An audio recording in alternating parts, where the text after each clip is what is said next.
Hi hello నమస్తే welcome to వెరిడియన్ studios.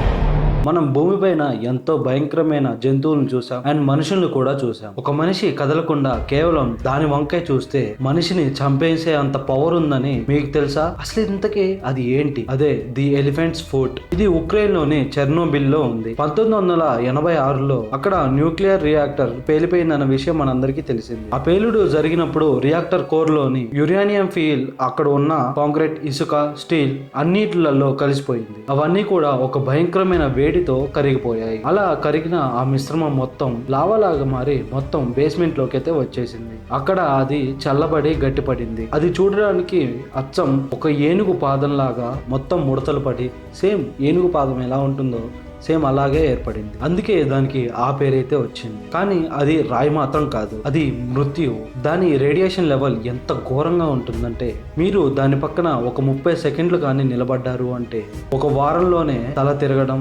వాంతులు అవ్వటం ఈ సిమ్టమ్స్ అయితే ఉంటాయి. ఒక్క 5 నిమిషాలు మాత్రం నిలబడ్డారు అంటే మీ శరీరంలో ఉన్న కణాలు అన్ని చచ్చిపోతాయి. డిఎన్ఏ మొత్తం నాశనం అయిపోతుంది. 2 రోజుల్లో నరకం అంటే ఏంటో అనుభవించి మరీ చనిపోతారు. ఇది ఎంత రేడియేషన్ ఉంటుందంటే ఇది గంటకి 10,000 రౌండ్ వరకు ఉంటుంది. మనిషిని చంపడానికి ఒక 500 వరకు అయితే చాలు. దీన్ని శాస్త్రవేత్తలు కనుగొన్నప్పుడు దాని దగ్గరికి వెళ్ళడానికి వాళ్ళైతే చాలా భయపడ్డారు. దీన్ని ఫోటో తీయడానికి కూడా అక్కడికి వెళ్ళడానికి మనుషులైతే చాలా భయపడ్డారు. అక్కడికి డ్రోన్ ను పంపితే అక్కడ ఉన్న రేడియేషన్ కి ఆ డ్రోన్ కూడా పాడైపోయింది. ఫైనల్ గా దాన్ని ఒక అద్దాన్ని రిఫ్లెక్షన్ గా మాడి ఒక ఫోటోని అయితే తీశారు. దీన్ని ముక్కలు చేయడానికి శాస్త్రవేత్తలకైతే AK-47 గన్ అయితే వాడాల్సి వచ్చింది. ఎందుకంటే డ్రిల్ మిషన్స్ కూడా పనిచేయలేదు. ఇప్పటి వరకు కూడా అంటే దాదాపు 40 ఏళ్ల తర్వాత కూడా ఇప్పటి వరకు కూడా అది వేడిగానే ఉంది. అది ఇంకా రేడియేషన్ ని రిలీజ్ చేస్తూనే ఉంది. దాని చుట్టూ కాంక్రీట్ సమాధిని అయితే కట్టారు. కాబట్టి మనం అందరం సేఫ్. దాన్ని మిర్రర్స్ ఆఫ్ మోడర్న్ వరల్డ్ అని అంటారు.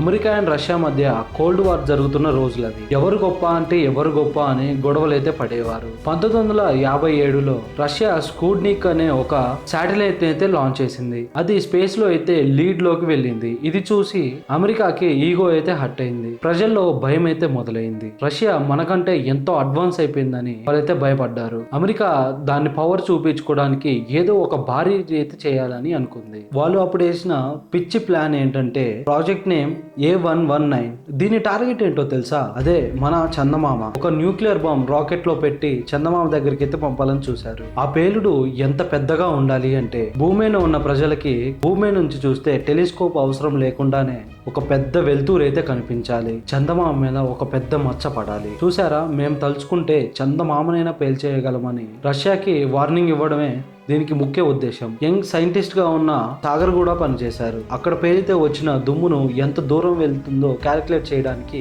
ఆయన అయితే పిలిచారు. అంతా రెడీ అయిపోయిన తర్వాత చివరి నిమిషంలో ఈ ప్రాజెక్ట్ అయితే క్యాన్సిల్ చేశారు. ఎందుకు? ఒకవేళ రాకెట్ లాంచ్ చేస్తే ఒకవేళ ఆ న్యూక్లియర్ దాన్ని లాంచ్ చేసేటప్పుడు ఒకవేళ మన భూమి పైన పేలిపోతే అమెరికాలో సగం జనాభా చనిపోతారు. ఒకవేళ చందమామ పైన పేలింది అనుకోండి, దాని నుంచి వచ్చే రేడియేషన్ వల్ల అక్కడికి మనుషులైతే వెళ్ళలేరు అని తెలిసింది. చందమామని దేవుళ్ళ పూజించే కొన్ని దేశాలు అమెరికాని అయితే ద్వేషిస్తాయని అయితే వాళ్ళకి అర్థమైంది. అందుకే దేవుడి దయ వల్ల వాళ్ళు ప్లాన్ మార్చుకొని ఒక మనిషి అయితే పంపుదామని డిసైడ్ అయితే అయ్యారు. లేకపోతే ఈ పాటికే మన చందమామ మీద ఒక పెద్ద గొయ్యి అయితే ఉండేది. మనం దాన్ని చూసి ఎంతో బాధపడేవాళ్ళం. మనుషులు పవర్ కోసం ఎంతకైనా తెగిస్తారు అనడానికి ఇదే బెస్ట్ ఎగ్జాంపుల్ అనుకోవచ్చు.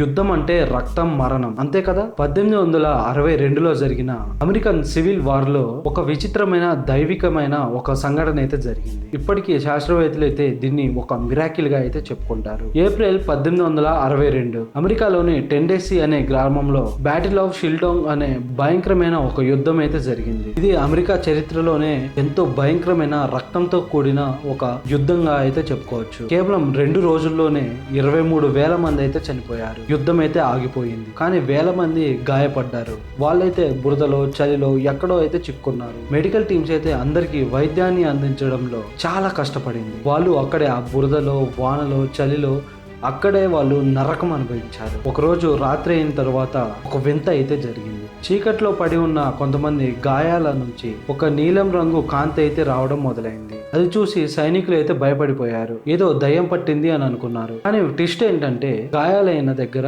నీలంగా అయితే మెరిసిందో వాళ్ళు మాత్రమే బతికారు. వాళ్ళు గాయాలు త్వరగా అయితే మానిపోయాయి. వాళ్ళకి ఏ ఇన్ఫెక్షన్ కూడా సోకలేదు. ఎవరి గాయాలైతే మెరవలేదో వాళ్ళు ఇన్ఫెక్షన్ వచ్చి అయితే చనిపోయారు. అందుకే సైనికులు దీన్ని ఏంజల్స్ గ్లో అని అయితే పిలిచారు. అంటే దేవతల కాంతి అని అయితే వాళ్ళు పిలుచుకున్నారు. అందుకే దేవుడే వచ్చి మమ్మల్ని కాపాడాడు అని అనుకున్నారు. ఇది ఇప్పటికీ కూడా ఒక మిస్టరీ లాగే మిగిలిపోయింది.